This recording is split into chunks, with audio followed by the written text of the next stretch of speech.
Parfois, il suffit d'un seul cas médical, d'une seule histoire, pour nous forcer à remettre en question ce que l'on croyait savoir sur la biologie.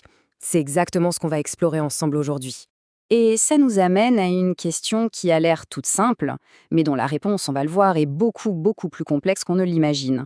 Qu'est-ce qui définit vraiment notre sexe biologique? Pour tenter de répondre, on va suivre l'histoire de Billy. C'est une adolescente de 16 ans et son cas est une véritable énigme médicale qui a passionné les scientifiques. Alors voilà, Billy consulte un médecin parce qu'à 16 ans, elle n'a toujours pas ses règles et sa puberté semble tarder. Les examens montrent que son utérus et ses trompes de Fallope sont plus petits que la moyenne. Pourtant, extérieurement, absolument rien ne cloche, tout semble parfaitement normal. Face à cette situation un peu déroutante, les médecins décident de creuser plus loin, d'aller voir directement à la source, au cœur même de notre code biologique, nos chromosomes. L'outil pour ça, c'est ce qu'on appelle un karyotype. Imaginez une sorte de photographie de tous les chromosomes d'une cellule, qu'on range bien proprement par paire. C'est un peu la carte d'identité chromosomique d'un individu. Et voilà à quoi ça ressemble. À gauche, on a le karyotype féminin classique, avec deux beaux chromosomes X qu'on note 46XX, et à droite, le karyotype masculin, avec un chromosome X et un petit chromosome Y noté 46XY. Pour Billy, évidemment, tout le monde s'attendait à trouver le karyotype de gauche. La grande question est donc posée. Quel a bien pu être le résultat du karyotype de Billy? Et là, c'est la surprise totale. Le résultat tombe 46XY. Sur le papier, d'un point de vue chromosomique, Billy a le bagage génétique d'un homme.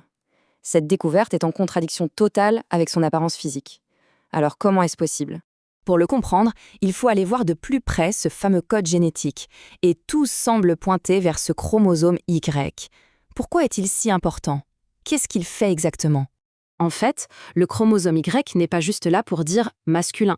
Il transporte un morceau de code absolument essentiel, un gène bien particulier qu'on appelle le gène SRY. Il faut voir le gène SRY un peu comme un interrupteur général. C'est lui, le chef d'orchestre, celui qui va donner le là et orienter tout le développement du corps dans une direction bien précise. Le mécanisme est fascinant. Au tout début de la vie de l'embryon, les gonades, les futurs organes reproducteurs, sont neutres, on dit indifférenciés.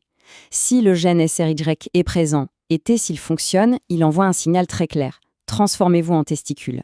S'il n'est pas là ou s'il ne fonctionne pas, alors ces mêmes gonades prennent le chemin par défaut et deviennent des ovaires. D'accord, mais attendez, si Billy a le gène SRY, elle devrait avoir des testicules, non? C'est logique. Eh bien, un autre examen va venir ajouter une nouvelle pièce au puzzle et rendre le mystère encore plus épais. Et là, on a la confrontation directe. À gauche, c'est ce que la génétique prédisait. Le gène SRY devait logiquement conduire au développement de testicules. Mais à droite, c'est le résultat de la biopsie des gonades de Billy. Et le verdict est sans appel. Elles sont restées à leur stade de départ, complètement indifférenciées. Le mystère est donc total. On a un chromosome Y, on a le gène SRY. Alors pourquoi les instructions n'ont-elles pas été suivies? Pourquoi les gonades ne se sont-elles pas développées? Et c'est à ce moment-là que toutes les pièces s'assemblent enfin. On arrive à l'hypothèse finale, celle qui va tout expliquer.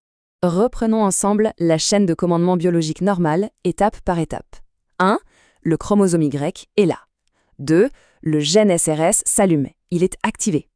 3. Cette activation déclenche la production d'une protéine spéciale, la TDF. Et enfin, 4. C'est cette protéine TDF qui donne l'ordre aux gonades de devenir des testicules. Et c'est là qu'arrive l'idée qui change tout. Et si le gène était bien présent dans le code, mais qu'il était défectueux? S'il était comme un interrupteur cassé qui ne peut tout simplement pas s'allumer? Et d'un coup, tout devient logique. Billy a bien un karyotype 46XY, mais une petite mutation a rendu son gène SRY complètement inopérant. Résultat, pas de protéine TDF produite. Sans cet ordre crucial, les gonades restent bloquées, indifférenciées, et comme il n'y a pas de testicules pour produire des hormones masculines, le corps suit tout simplement la voie de développement par défaut, qui est la voie féminine. D'ailleurs, une citation de la source met le doigt pile dessus. L'activité de ce gène conduit à la production d'une molécule, la protéine TDF. Le mot qui change tout ici, c'est activité.